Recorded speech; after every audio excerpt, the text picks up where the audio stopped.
Welcome to Losing a Child, Always Andy's Mom. On this podcast, we journey through the devastating experience of the death of a child. Grief is seldom discussed openly in our culture, and the death of a child makes people feel even more uncomfortable. We approach the topic openly and honestly, speaking to people who have lost loved ones and experts who help care for them. Whether you are a parent experiencing loss or someone who wants to support another going through this tragedy, this podcast strives to offer hope and help.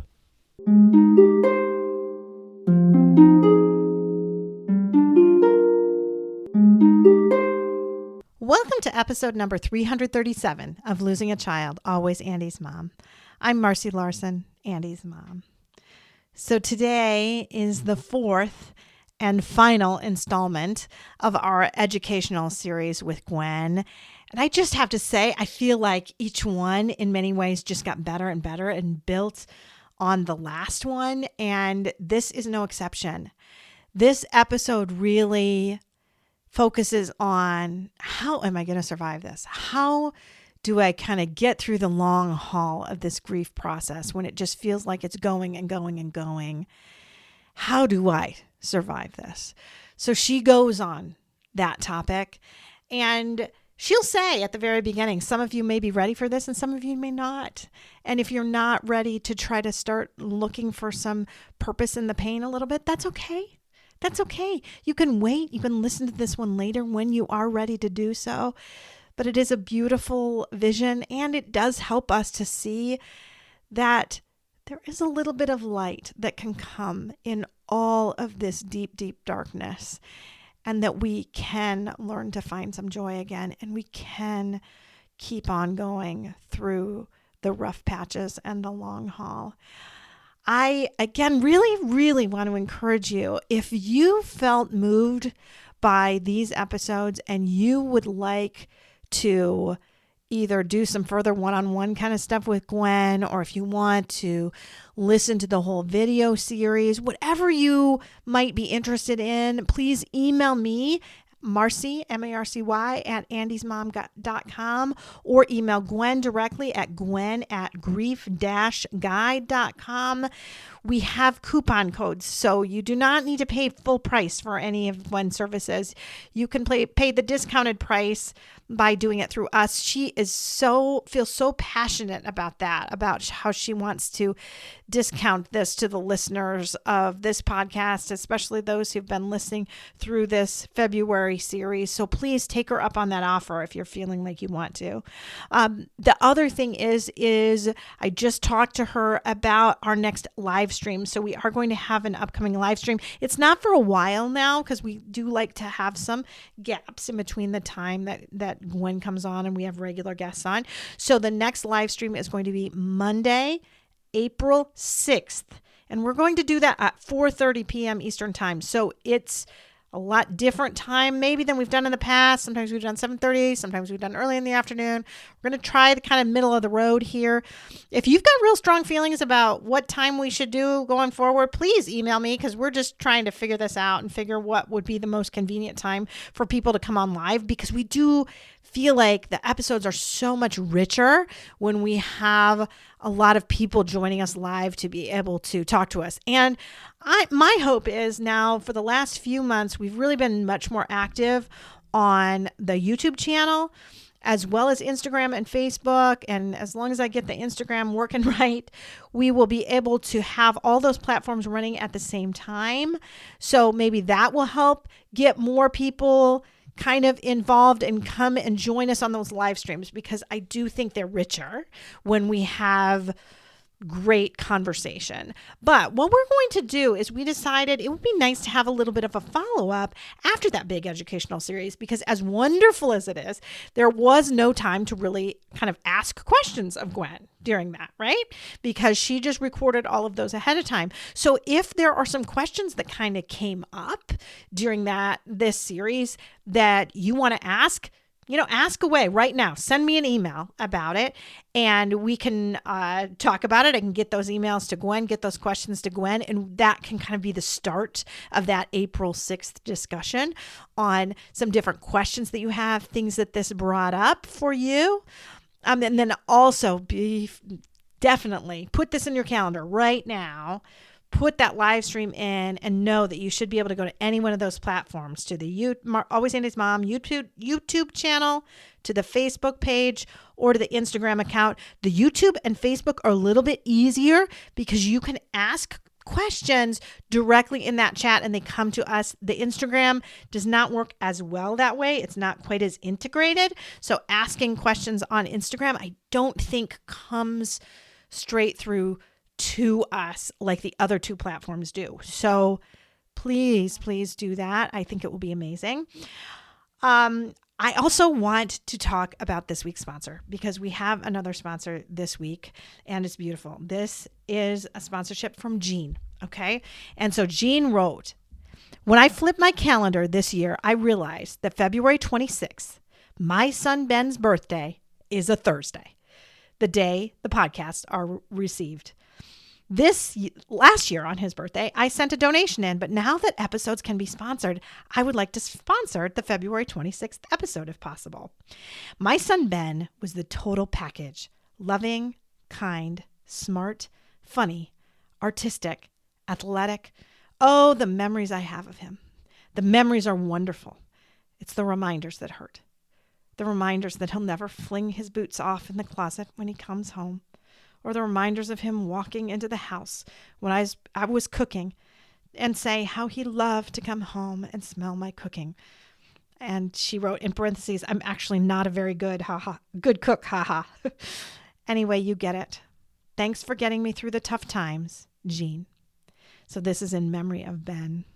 So thank you so much, Jean, for your generous $125 donation. Again, if you would like to sponsor an episode, please feel free to go to the donate page on andysmom.com. There are also other ways to donate as well. If you have a different way that you'd like to donate, you can email me at marcy@andysmom.com.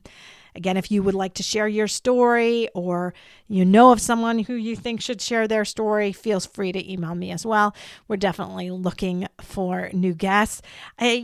I'm feeling so rejuvenated after having this last month off. I am really excited. And I've already done, now as this is airing, I've already done 4 new episodes for the next month. And I've got, I think, 4 more scheduled. So definitely email me, but you might have to wait just a little bit before those come out because I am kind of back going strong. And that's also, to say, I just know it was the right time to make a pause because if you remember at the beginning of all this, I said I had nothing scheduled. I had nobody writing in. I didn't really know what to do, whether I should start kind of reaching out and asking people. And I knew then that was God really wanting me to pause and wanting me to do some self-care, to take care of me, to take care of some things going on in the family. And as soon as I did that, it was like a couple weeks into it, once I started feeling a little bit better, all of those inquiries just started coming back and I felt equipped to handle them and take them. So again, thank you so much for giving me this time, Gwen. Love it, love it. And thank you much for the love and support I've gotten from all of you through this. Right now, I just want you to sit back and enjoy listening to Gwen one last time as she finishes her education series.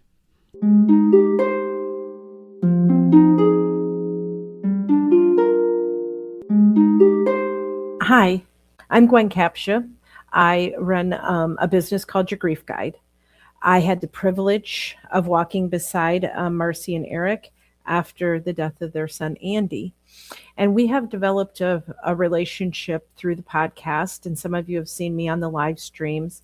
And when the season came up for Marcy to take what I thought it suggested very strongly, a needed break just to breathe and take care of herself and her family, I offered to do the episodes and kind of take an educational twist. So if you have not listened, the first 3 weeks of this, the 3 prior to this episodes, we have kind of built a pathway to what we're going to talk about today. Hopefully we made people feel normal in their grief, why it's so hard, what the experts say we need in order to heal. And then we looked at some of the big obstacles, big emotions last week, and some suggestions on how to help ourselves through that. So that brings us to today, which I kind of always want to leave that hope for healing, or what does this look like, or how do I manage this in the long haul? Some of you are not here yet.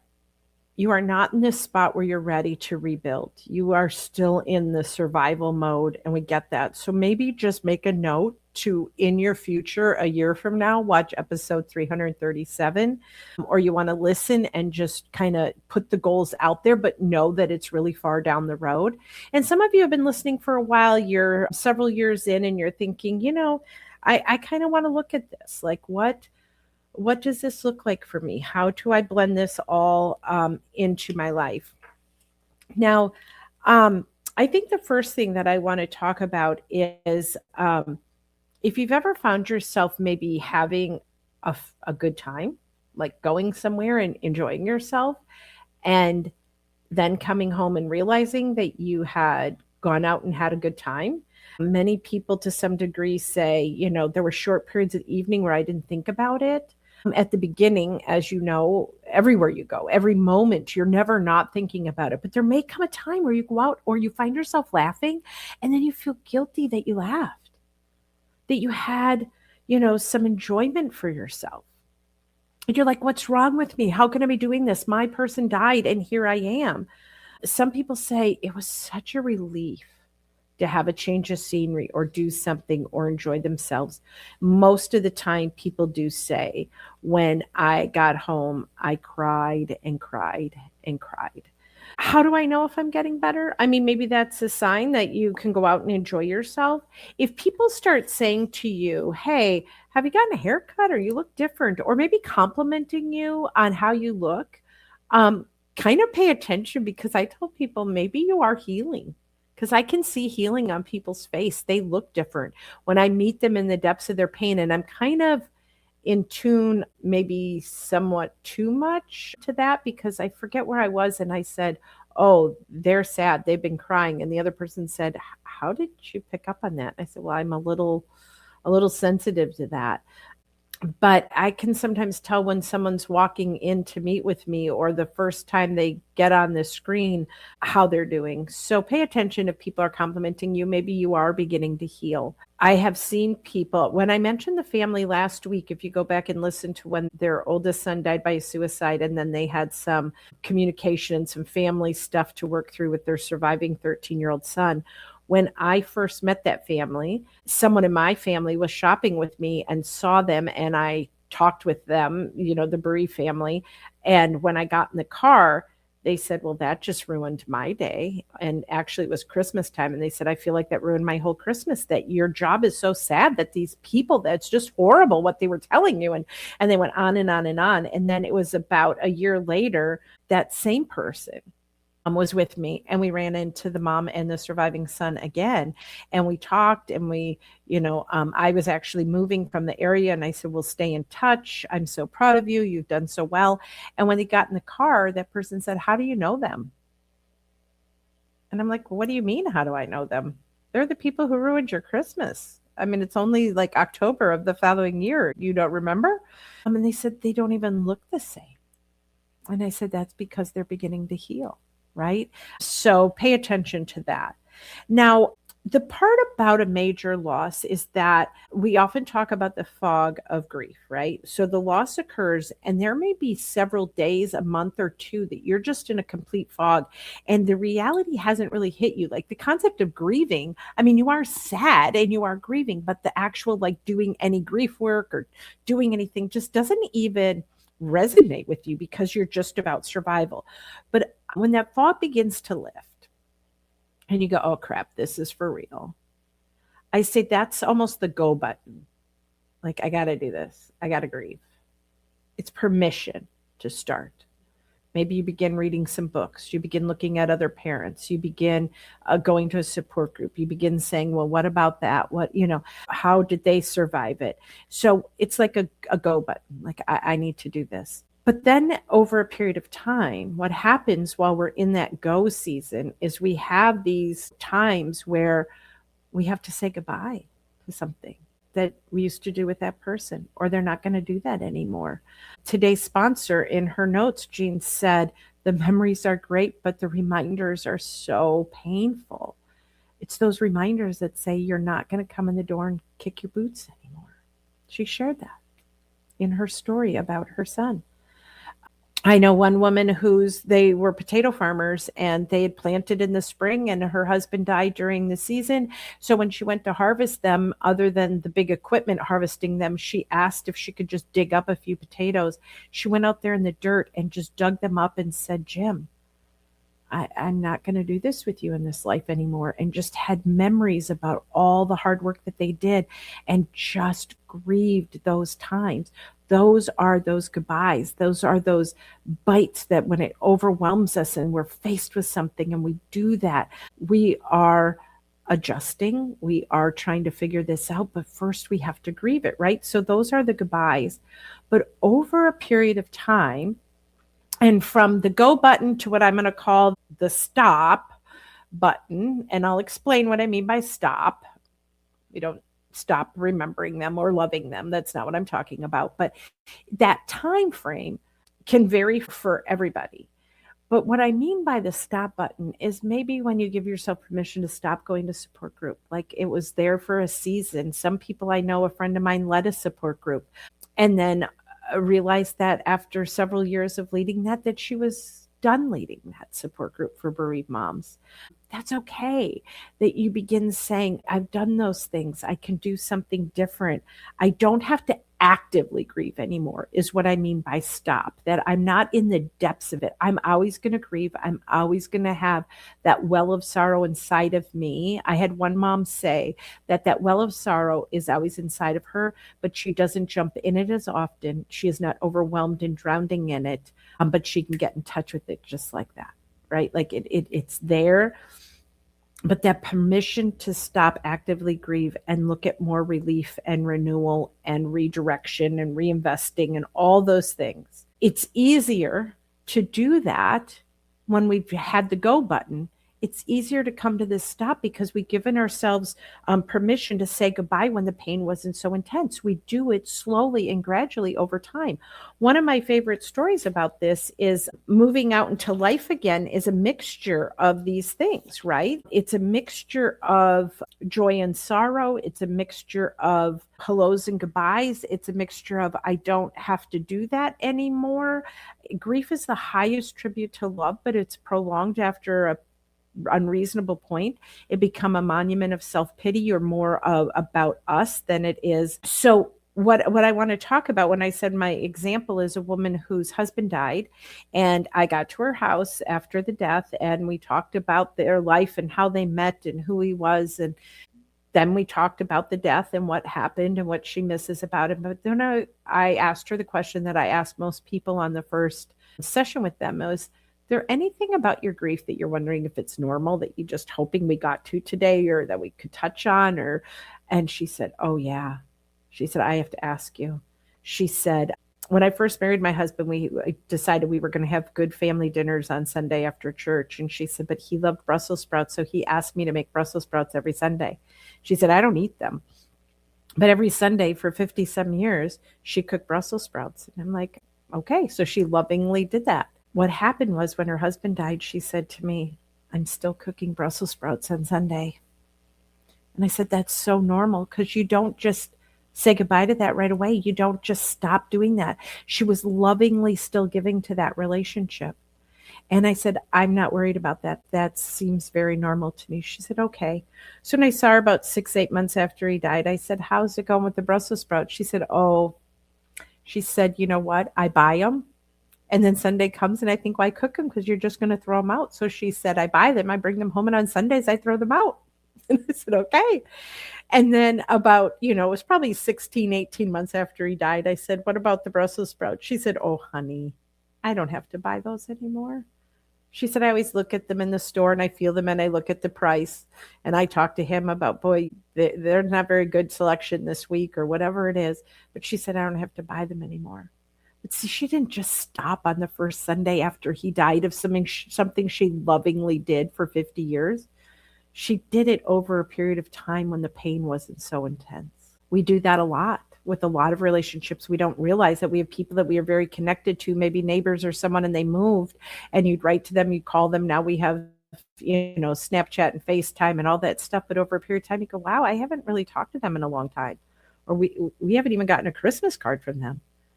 Because you didn't unplug the moment they moved. You did it slowly and gradually over a period of time. But you always love them. You never have to say goodbye. When I talk about goodbyes, we're not talking about the hope that you will see them again in the future. If that's your belief system, you never have to say goodbye to the love and the history and who they were and what they taught you. But what we're talking about is saying goodbye to the relationship as it existed. So people who grieve early, and as the rule of thumb in grief is the sooner and more intensely you grieve, the sooner you heal, they don't stay in that space from the go to the stop button as long as maybe others, because they're doing it when the pain is there and they feel it, rather than years of poorly managed grief. My job is sad. There's no doubt. Who I meet on a daily basis are in the depths of pain. But what is more sad for me, because I have realized two things: that death is a part of life. There's no other way out. And that each moment is so precious that it should be lived to the fullest. Those are the two things that I have learned. But what I've also learned is that death is sad, and it is devastating. As I've mentioned in all the previous ones, it is life altering. It changes you forever. But what's more sad to me is when someone stops living, when someone they loved has died. I've watched that, where their life is over. And they even say it sometimes. Like, I know at the beginning we feel that, but I'm talking 3, 5, 8, 10 years out. If you're still like, your life has no value, no purpose, no meaning, and you've pretty much stopped living, that's really sad. That's harder for me than the death itself. Now, the thing about grief is it's not a steady climb. Like, if you were to chart grief, you're going to have dips and valleys. And I've said this before, but regressions happen at anniversaries, holidays, those kinds of things, reminders. They would have graduated from high school, watching their friends get married and have children and do those. All those things are going to cause regressions. But they say if you were to chart it, when we go down, we don't go down as far as we were before. And when we come up, we're in a little different space. So having that hurt and pain and acknowledging it, it doesn't mean you've done anything wrong. And it doesn't mean you're going to have to stay there as long as you did at the beginning. But we have to touch it. But then when we come up, and where are we now? So when I talk about reestablishing our life, and I mentioned last week we were talking about children, that I was going to expand a little bit more on this, is that if you envision a triangle, and each side, one is you and one is the person we're in a relationship with, and then the bottom is the base in which we build our life. So you can build your life on, I kind of use my mother-in-law as this example. They used to go to the casino. They'd take car rides. She loved to read. They'd play cards with friends. In their early days, they would bowl. They did a lot of different things, a lot of travel. So if he had a bad day and it trickles down, they'd say, well, let's call so-and-so and play some cards, or let's take a drive, or let's go to the casino and spend our little allotted funds and then drive home. And so with either one of them, if anything bad had happened, it trickled down and you have this base in which you cope. So life stresses, that's how we handle them. But when death occurs or a divorce, our triangle's turned upside down and you're teetering on the point. Okay. And anything that happens is just sending, like, you're not established. The things that you used to count on and knew that you could do, you can't do. So you're teetering on a point. And it's like, how do I climb up that? That structure is like, I'm going to fall off the side. Now, here's the thing. For children, remember when they said, who's going to drive me to school? Who's going to teach me how to fish if grandpa dies? And it was going to teach them how to fish. What they're saying is, I need to know that I have some stability in life, that someone is going to provide for me what I need them to provide, because as children, they look to the adults in their life to provide that stability. So we want, with children, to help them turn that around quickly, to say some things you're going to say, I don't know the answer right now, and we'll figure that out. But other things be like, Uncle Steve can teach you how to fish, and we can do this, and we're going to make sure you get to school. But for adults, it takes a long time to turn that triangle upside down, or right side up. It takes a long time. It's not something we do quickly, or anyone can say, oh, I'll come in and we'll do this and we'll do that and everything will be okay. So the means by which I think the triangle is turned right side up is by CPR. And this is not cardiopulmonary resuscitation, because if it was, you could rely on someone else to administer it to you. But the type of CPR that I'm talking about is the type where you have to do it yourself. You have to give this to yourself. And remember, this is a technique that's in the long range. The C is communication. I mean, especially I find in the spousal relationship, the person who died may be the person that you communicated the most with or were the most connected to in that sense. But in any relationship, we do need to begin to communicate with others. We need to tell someone who we really are. We need to be invested in relationships and communicate. And I'm going to give an example of what I mean by that in a moment. So that's the C, the communication. The P is participation. Remember I mentioned withdrawal and isolating. That's frequently a response to grief in the early on. But we need to begin gradually going places and doing things and participating in life. But what I want to tell you is when you're reestablishing yourself and your family, sometimes it's those same favorite activities that you used to do, but oftentimes we have to add something new. So I mentioned my mother-in-law. When she was reestablishing herself, there are certain things that she has never really done without her husband. And one of those is go to the casino. She just doesn't have a desire. It's not the same. They had a rhythm. They had their technique. They knew how much money they were willing to lose. It was what they did together. And so without him, not really going to happen. Reading, when he first died, she couldn't read. And now she's back to all the reading that she loves to do.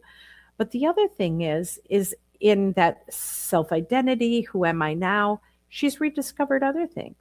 She has found a group of lady play cards with. She does. There was a period of time where her and a lady friend would go and take a long car ride and just talk about life. But the other thing is that she tried, oh, let's do some crafting. Let's go to a quilt show. Let's go do this. She really loves collecting cookbooks and looking at recipes and trying something new.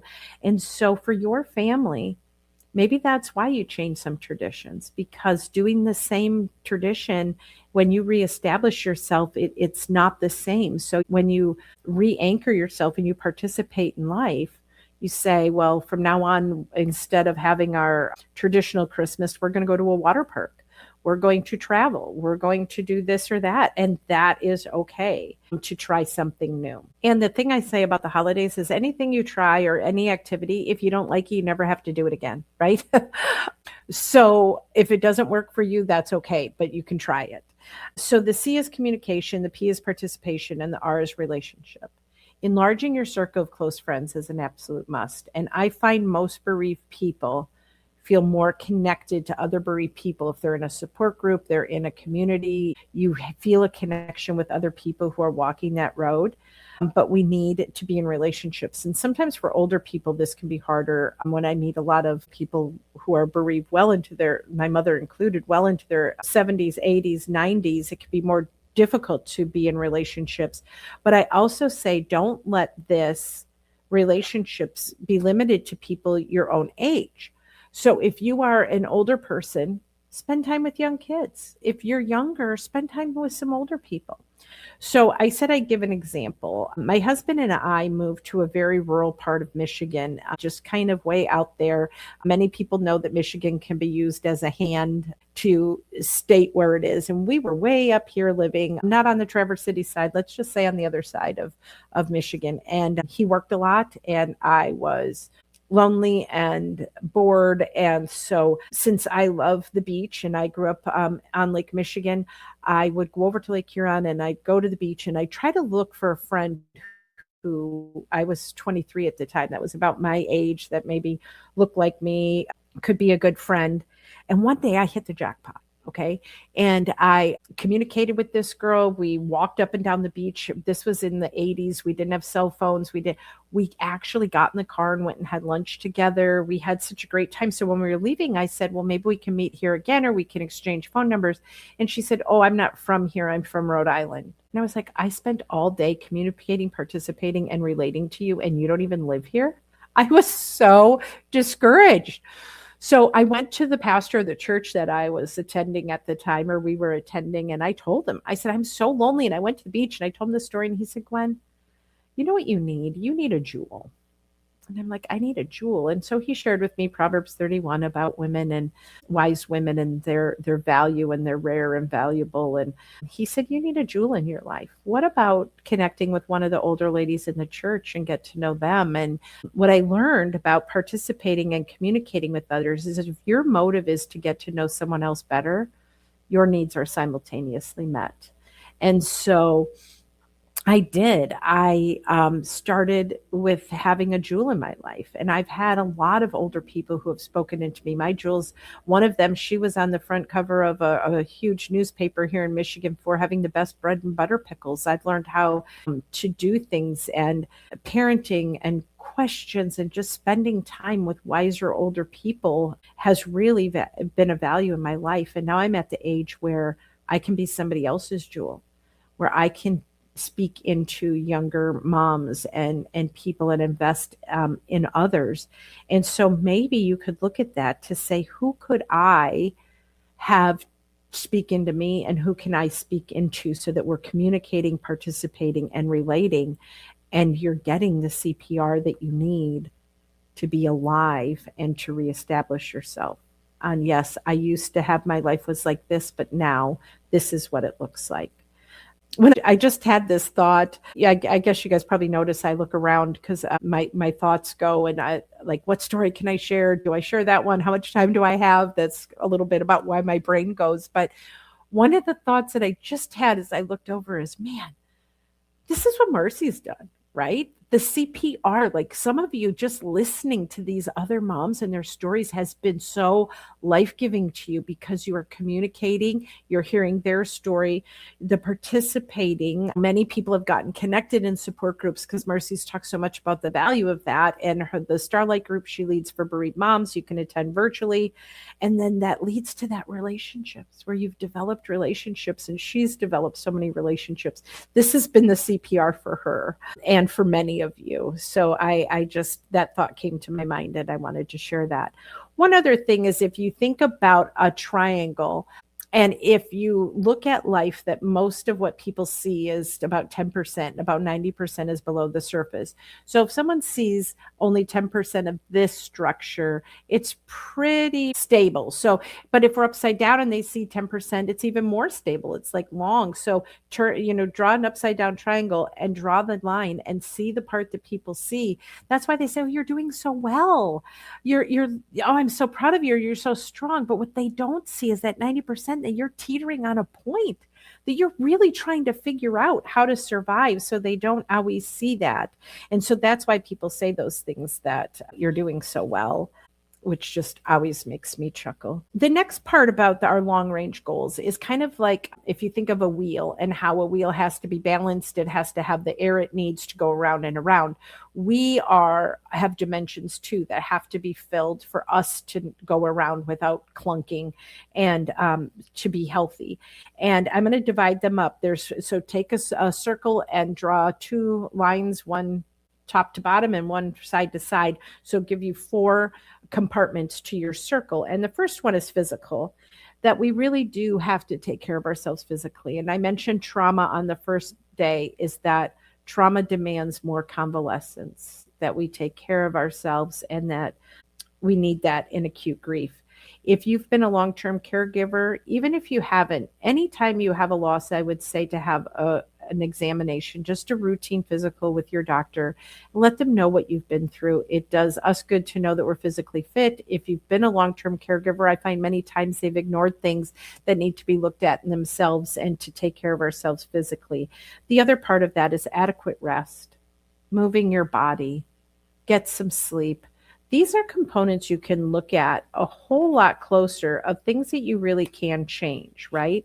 Like having good sleep patterns. There's so much available online, and there's sound machines, and there's mindfulness that helps you go to sleep. There's just so many good things. So sleep is important, but exercise, diet, all those things.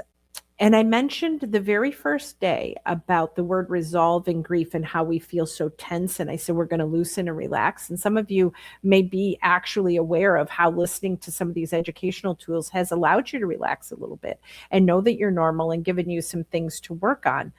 But the other piece about the tension of grief is sometimes we simply need some relaxation, like breathing, mindfulness, just being aware and breathing. I could contain grief in my body because I listen to it all the time. I'm a heavy sigher. I breathe a lot because I have to let that go. I cannot keep everybody's grief and pain in my body because physically that would not be good for me.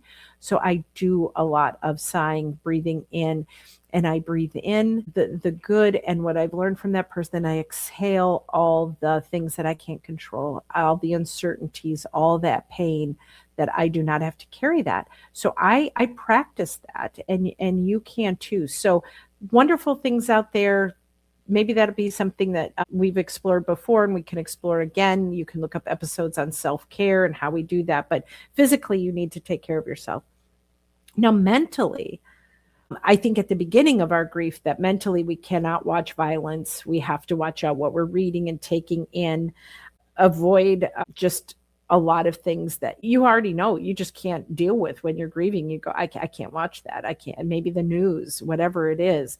But the other part about mentally is, what are the mental tapes you're listening to?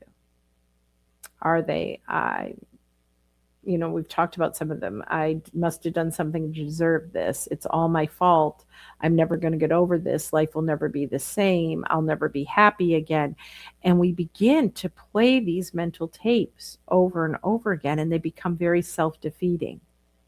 And I believe in the power of a positive attitude. Now, I'm not just saying, choose joy and just be happy. But what are you saying to yourself? Reading a book on brain development and how to have a healthy brain as we age, because I'm getting older. And he talks about, it's just for reference, it's called Change Your Brain Every Day by Dr. Amen, Amen. And he talks about ants and how ants just come in, and how if you've ever had ants in your house and there's just so many of them and they're just consistent in the line. And he calls ants automated negative thoughts.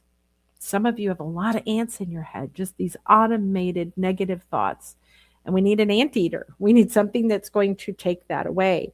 And I've met a lot of people who have had some really, really good positive mental tapes that they played to themselves. And maybe some of you don't realize that you've already done this, that you have said to yourself, I don't know how, but I will survive. I can do hard things. I will trust even though I don't understand. I will put one foot in front of the other. I will continue to live life for my surviving children or my spouse or I will be obedient to what God has called me to do, whatever it is. You've already maybe done some of those positive mental tapes in your head. I think I have many examples that I share in my video series, but I think I'll just quickly share of a family that I met. And again, have their permission. The wife called me up and she said, my husband and I are doing horrible. She said, our daughter died 9 years ago and we're horrible. And I'm like, all right, well, come into my office and we'll get together, which is at a funeral home. So when they got there, she said, see, my husband is doing so horrible. He stayed out in the car. He can't even come into the funeral home. It's just too hard, too much of a reminder. So again, not a lot of adjustment to be able to move about in their life. So I knew there was something, but I did what I normally do. And I listened to their daughter's life and who she was. And I did recall that I had met them. And I'm like, she was your only child. She died in a car accident in college over Thanksgiving break. And she said, yes, you remember? And I said, well, you came to support group a couple times. She said, yes, we did. And I said, okay. So then, we talked about her daughter's death. And then I said, what have you done with the grief? And she said, well, what do you mean? I said, it's been 9 years. What do you do with that every day? And she said, well, you remember we came to support group? I said, yeah, a couple times. So what do you do with it? So then she was kind of confused. And I got more specific. I said, okay, what are your days like? She said, well, we do the same thing every day. I said, okay, tell me what that is. She said, we get up every day and we go into her room and we tell her how horrible a day it's going to be without her and how much we miss her and that we long for her, and we cry, and then we go out and we live our day, and then every day we go in and say goodnight to her and tell her what a horrible day it was without her. Are you recognizing a theme here? Horrible, horrible, horrible. So I got this handout that I give, and it's part of my video series, and it's the power of positive thinking and just sentences that are related to grief. And some may be simply, I will survive this, or my love for them didn't change, but the relationship did, or I can't even remember right now. I'm running a blank on how, there's just many of them. So I said to her, I said, you know what I think? And I got that handout and I got 2 dry erase markers, and I said, come with me. And we went out to the car, and I had her husband roll down the window, and I told him, I said, I was just talking to your wife about what you do every day. I said, for 3 weeks, don't go into her room and don't say the word horrible. Live your life. I'm not saying don't miss her, don't talk about her, but just don't go into her room at the beginning or the end of your day and declare a horrible day. And I want you each to take your dry erase marker, pick a saying on this power of positive thinking that speaks to your heart, write it on your mirror, and say it 3 times a day, every day. And I said, I'll call you in 3 weeks and we'll get together.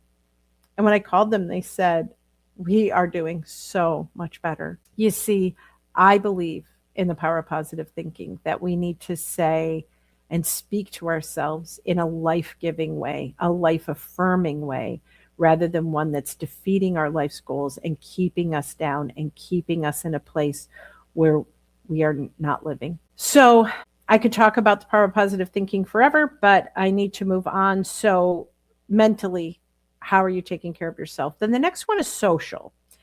Mixing among people. For my widowed people, I tell them not to let the thought that single people are in the way, to keep them from mixing with a variety of people.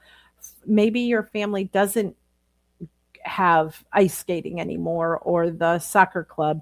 What are some other things you can be involved in and begin connecting in a social way? Because we're not meant to do this alone. And we've said that several times. You'll notice it's been a theme for the weeks that we've been talking. Then lastly, so we have physical, mental, social, and then spiritual.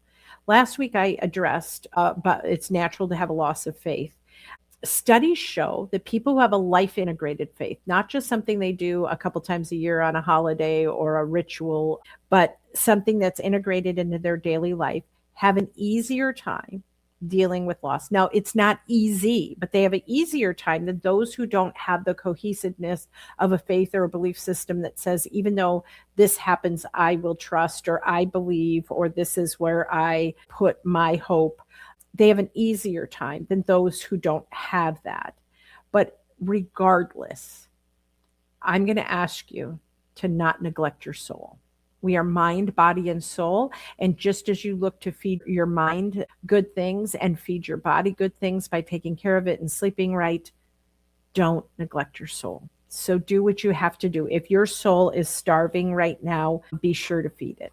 I mentioned the tension and the true need to relax and help our body unwind from the tension that grief does.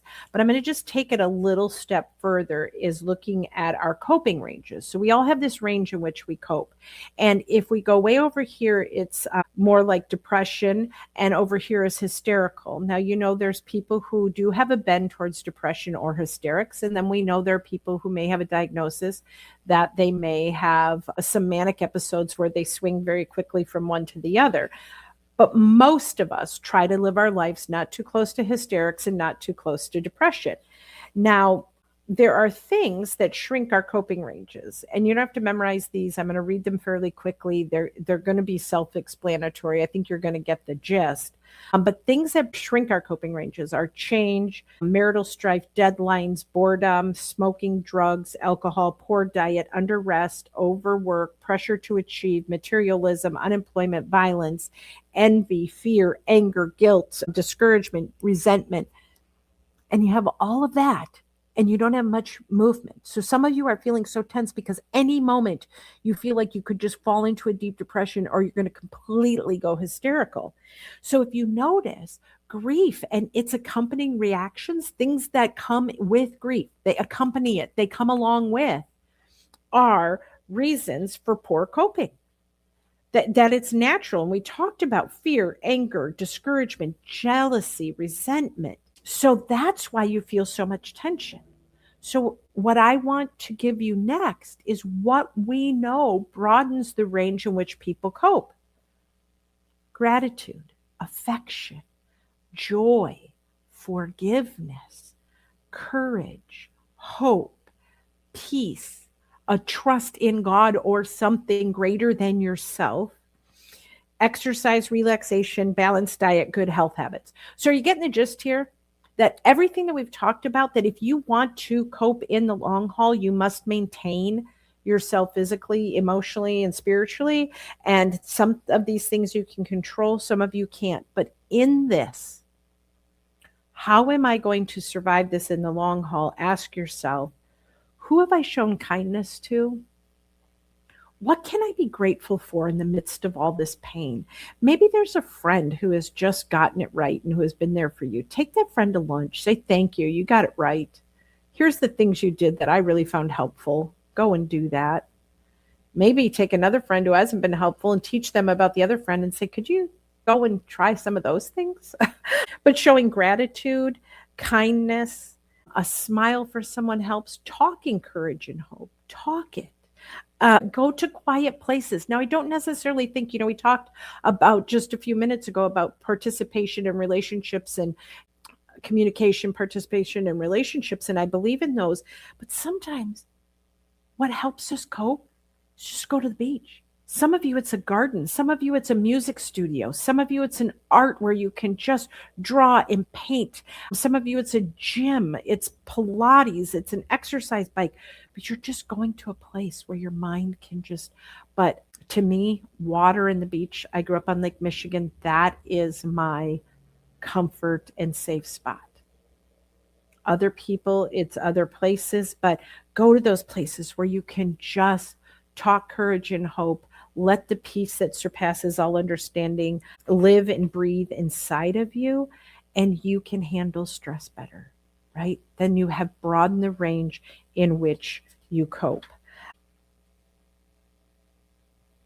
Talking courage and hope, forgiving someone. I was just going to share about broadening your coping ranges. Hopefully it'll come back to me. Forgiving someone also is like, who can I forgive, and going to those places. But we all need to find our way that helps broaden the range in which you cope. So think about what you can do to expand that. And if I think of the example, I'll share it. A few other things that I want to give you is that we tend to get overwhelmed, and the beginning of grief, there's so much stimuli and sorting everything through, and life just seems so overwhelming. One of the tools that I found that help people in the long haul is using your brain as a filter and realizing that if you think of a funnel and something, I can't really make a funnel here, but a funnel, that it starts out big and that there's just a small area for things to come through, is we have to figure out what's important to us, what's going to make it to the bottom. And that is our way of life, right? Like if your way of life, it's always overflowing, everything's all crammed, or if you have a nice even flow, you have a way of life that allows you to have some even flow. So how that happens is by what all this stuff coming in, what category you put them in. And I'll tell you what, I think death teaches us naturally that there's so many things that we don't have to worry about anymore. We can totally disregard.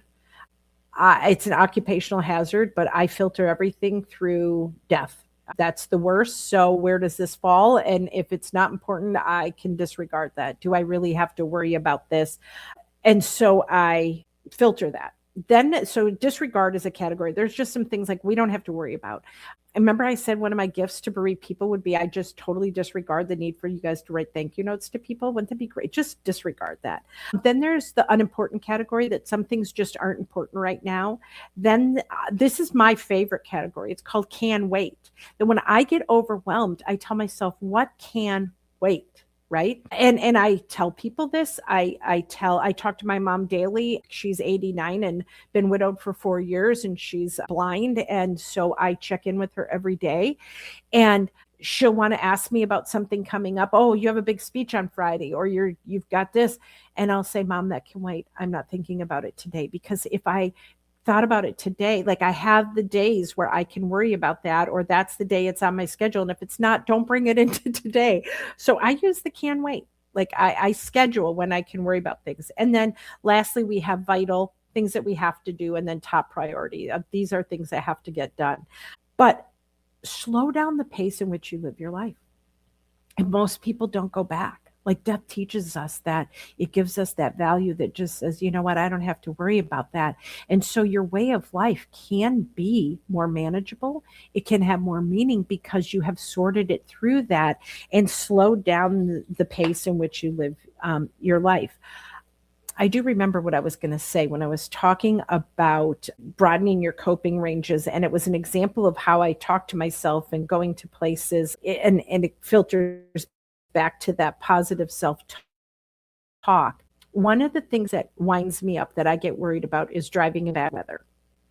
So when I realized when I had children and I was in charge of them and I'm driving the family van and I've got 3 lives buckled in behind me, when the roads were bad, I wouldn't talk to them in fear because I didn't want them to be worried. I would talk to them in confidence and I'd say, we have good tires, we're fine, we have good insurance. If we go in the ditch, we'll find out who lives there. Maybe we'd get a tow truck drive and we'd get in a big shiny tow truck. You know, I just gave them that confidence. But when Gwen is alone, she goes, oh, dear God, help me, help me, help me, help me. And I get so full of fear. So what I've tried to do when I talked about like broadening the range in which I cope is a fear is a liar. And I have to talk to it to say, you are fine. And now I talk to myself in a way that's kind of more gentle. And I talk those encouraging things to myself. Like, you have really good tires. You're okay. We can call for help. You're going to be fine. And so I do that. So I don't know. That was the example that had come to my mind in all of that. I think in closing, I often think about what do I want to leave you with? And if I were to do a synopsis of the things that I do in my job, is I normalize reactions, that you are very normal, and the things you are feeling. I mean, sometimes what I can say to people is, nothing you've said today has made me think, oh, this person's not going to do well. It doesn't really happen. They're so normal in what they're experiencing. And I want to give you that. I also want to give you the courage to do the work that grief requires, to look at it, to say, this hurts. I said, grief waits on a welcome, to say the necessary hellos and goodbyes and have the courage to do that. Don't have to do it all at once. We do it over a period of time. But then when that time has passed, give yourself the gift of healing, to say, I'm not in the same spot. I am better. I do feel better. I am enjoying life differently.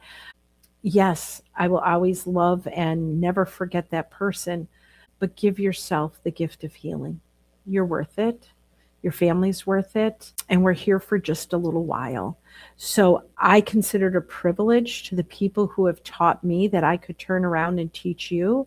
I consider it a privilege to anybody, however many that is, who have watched from beginning to end to hear. It has given my life a value that it's just priceless. So I can honestly say I love my job and I love walking beside you. So if there's anything that I can do to give you resources, ideas, you need someone to talk to, I've brought this up. I don't want to sound like a broken record, but maybe a person is only watching this episode and hasn't watched the 3 previous ones, that through my website, which we don't want you to purchase on that because Marcy and I are extending a coupon for the next few months of those who have listened to these episodes to have a discount if you want to watch these videos in more extensive way and get all the handouts that are available and the added reading and work. I just thought of something that I do also want to say, is that if you are still worried that you are not normal or that you're struggling with something that you can say, wow, Gwen hit on something and I know, reach out for help. like talk to somebody, and it doesn't have to be me. So I want to encourage you to invest in yourself in that way. But so back to the coupons. So if you want to meet with me, I have that available. There's details that I would give you about what that looks like, the 3 checkpoints. The first one is the wound, what happened to me. The second one is the work that grief requires. And the third one is the wonder. Whatever you're wondering, I wonder how I'm going to survive. I wonder what my family is going to look like now. I wonder why, just whatever you're wondering. Then I also just want to say, for those of you who are at the point that you are beginning to help others, and I've helped several of you do this, and this is the coolest part about this, is that so many of you, part of your story now, who you are now, is you're helping other bereaved people, that you are out there just saying, let me help you, let me walk beside you. This is what it was like for me. And so if you need resources with that, I have a weekly support group, so you don't have to come up with things for yourself that you can buy. I have a grief mentor training. It was filmed in a church, and it's rather faith-based, but it has a 38-page workbook to help you dig into how can I really help others. So I just want to be a resource to you and know that those things are available. Again, thank you, Marcy, for what you do and how you provide CPR to all of us, and that you were able to do that for yourself this month, and that I'm able to come in and be in this precious space. I consider it a real privilege. Thank you.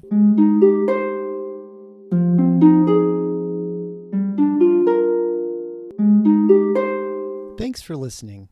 If you found this helpful and would like to support the podcast, please leave a 5-star rating and comment. To help financially, you can type Andy's Mom, one word, to the number 53555. This provides a link to GiveButter, which allows donations through PayPal, Venmo, Apple Pay, or credit cards. GiveButter will provide a receipt of your tax-deductible donation, or you can visit the donation page at andysmom.com/donate. Always Andy's Mom is a registered 501c3 and can receive donations through Thrivent Financial and Benevity. Marcy loves hearing from listeners. Please feel free to reach out to her via email at marcy@andysmom.com or on the Instagram or Facebook Always Andy's Mom accounts. Sign up for the email list to get weekly episode links as well as pictures of Marcy's guests and their children.